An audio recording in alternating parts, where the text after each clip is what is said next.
Eora, a world where mortals live, die, and are reborn through the turning of the wheel. The cycle of reincarnation watched over by the gods, and made possible through pillars of a mystical substance known as Audra. 5 years ago, you traveled from your home to the Dyrwood, a nation that had waged war against the incarnated god of light, Aethys, resulting in his destruction. The country suffered from a plague of Hollowborn, infants born without souls, that many believed was punishment for killing a god. In an ancient, secluded ruin, you witnessed a secret ritual that inadvertently transformed you into a Watcher. One who can see and speak with souls. The ritual also gave you horrible visions, waking nightmares of a past life that threatened your sanity. To put them to rest, you pursued the man who had led the ritual, a seemingly immortal agent of the gods, known as Theos Ix Arcanon. With divine assistance, you confronted and defeated Theos, ending your visions and resolving the Hollowborn crisis. In so doing, you also learned the great secret that Theos had protected. That the ancient empire of Anguith had transformed themselves into gods. Your visions finally put to rest, you retired to the castle of Cadnua, built atop a massive statue of pure Audra, where you ruled in relative peace and prosperity.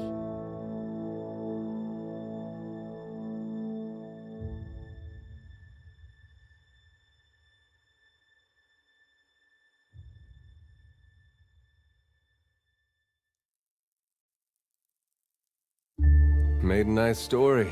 You fixing up that old keep? Lifting the curse? Must have told it 100 times. But something got to gnawing at me. Thinking the spirits there weren't really at rest. But maybe the gods weren't finished with us.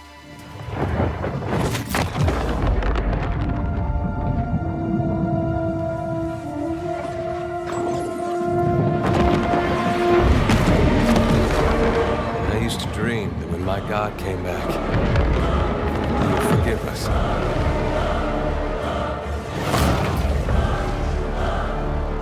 Last the trouble with dreams. Sooner or later, we all have to wake up.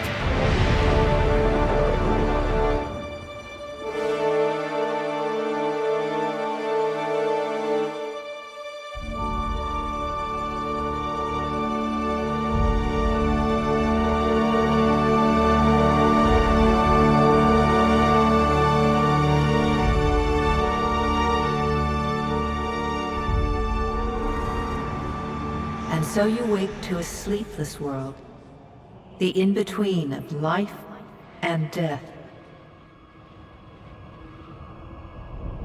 Follow your memories. You have been here before.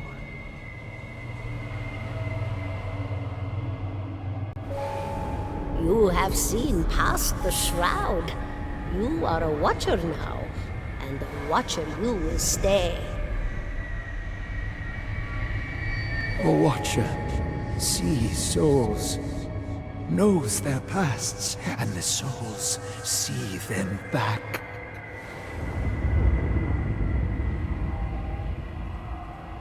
A dubious honor, inheriting a fortress both broken and cursed.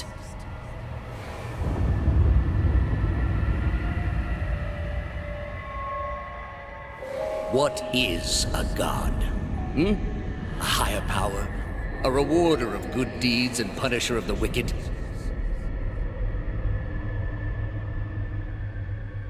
The gods aren't real, but something else entirely. Something created by people.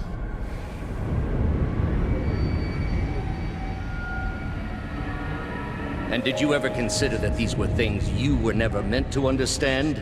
That their comprehension is beyond you?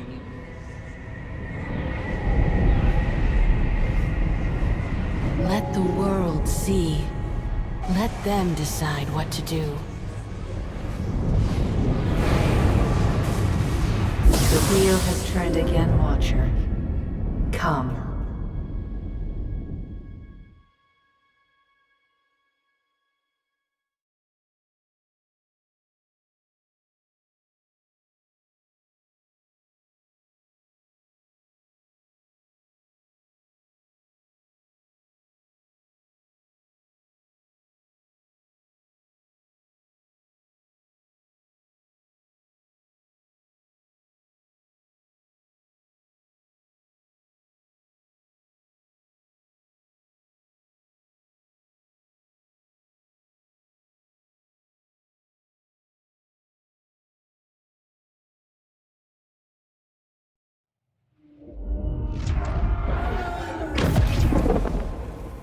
An aged dwarf shares this strange floating platform with you. His face is creased by so many wrinkles that his features lie buried amid shadowy pockets of skin. Still, the dwarf's well-practiced habits have left telltale tracks of a welcoming rictus across his visage. You can see his smile coming before it blooms, reshaping the dwarf's face from a hanging sack of flesh into something resembling an oddly carved, merry gourd, replete with unhealthy bumps and discolored splotches.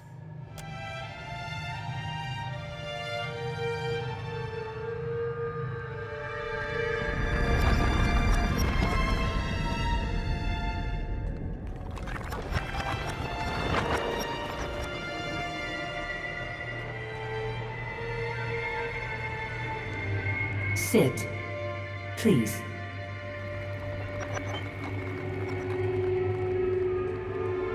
Thank you for joining us, Watcher of Cadnua.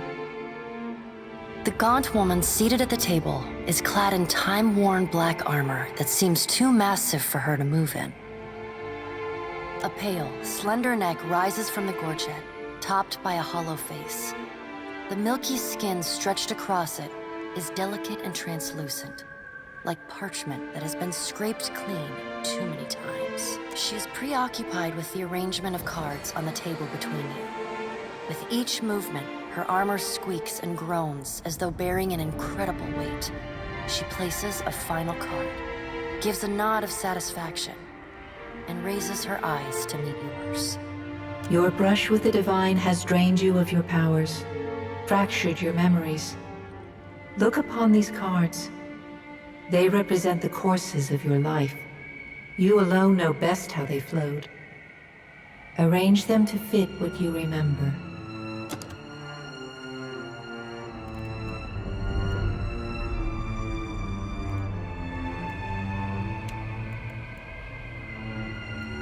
Does everything appear to be in order? Good. Welcome to the Beyond. I am Berath. One half anyway.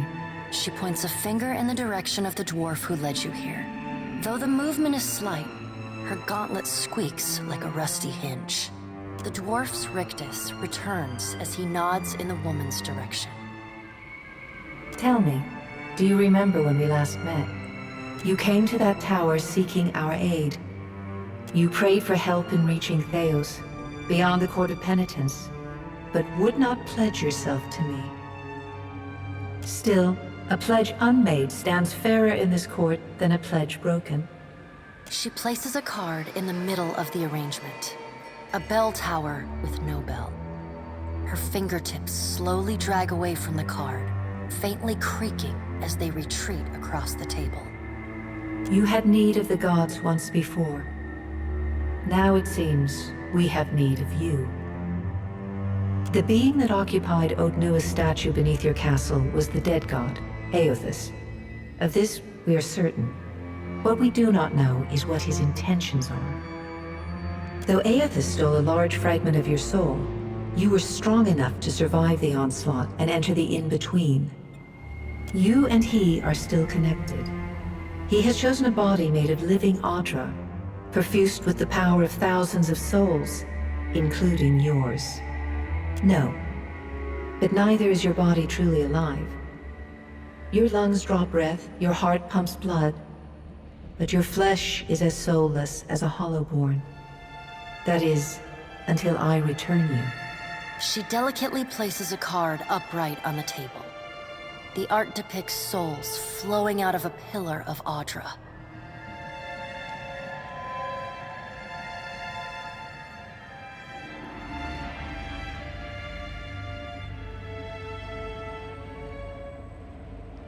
I know. It is my business to know. 322 in Cadnua and your surrounding lands. Their souls remain in Aethys still. You have the power to save them. Serve me and I will return you to your body. Or don't, and return good. Before you return to Aora as my herald, you must remember who you were, the last whisper of life in death. When you can picture your own face, the Beyond will lead you back to your own kind, to the world of mortals.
I'll teach you a lesson! Charge! No prisoners. Finish them! Stand together! Bring them down! Keeping an eye out. What is it?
Go forth now, Watcher, as my herald. Know that I do not give you this title lightly. When the time comes, you will have the power to reveal the souls that cling to you, to open the gateway from the in-between to the waking world. Find Aethys. Learn his plans. When I have cause to talk to you, I will summon you. With a quick gesture of her hand, you feel a sharp pain in what would be your chest. The pain continues, intruding deeper into your soul. Looking down, you see a small lump of darkness roiling within you. A chime. Do not fear, Herald. It will not harm you unless you choose to cross me. I trust it will not come to that. Her gauntleted hand gestures to the dwarf, hovering nearby. The dwarf nods, contorts his face with his odd smile, and gestures to a new door.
The return to your body feels like waking after a fitful drunken sleep. The rocking of the ship sends pain jolting through your limbs. Crashing waves hammer inside your skull. Adair watches over your body with a glazed look, taking long, even tokes from his pipe. At the first movement of your chest, he starts. His gasp, mid-puff, sends him coughing and straining for breath. No, there's no way. You're awake. What are you doing awake? How are you feeling? Alive's a big improvement. I hate to cast a pall over your recovery, but I'm afraid I have some bad news for you. The voice echoes from inside the bust. The remains of the steward of Cad Nua. Cad Nua has been destroyed. Aethys possessed the statue of Maros Nua and rose from the ground, consuming the souls of all nearby. It is only by the exceptional strength of your soul that you survived. And even then, just barely. The further Aethys withdrew, the weaker you became.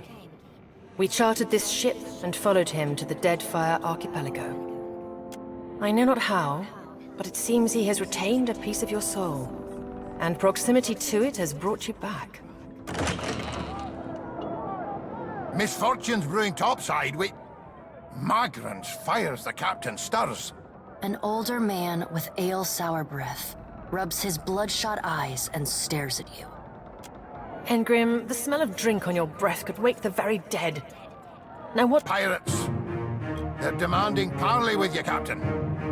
I know this is asking a lot, but you better arm yourself and get on deck. Should be some gear in there. He indicates a nearby wardrobe.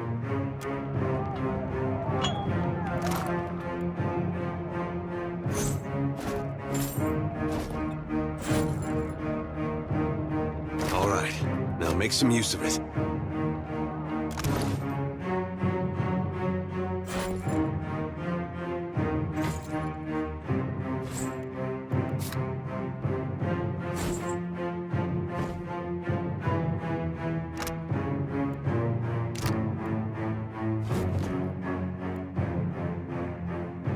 The pirates of Deadfire are notorious.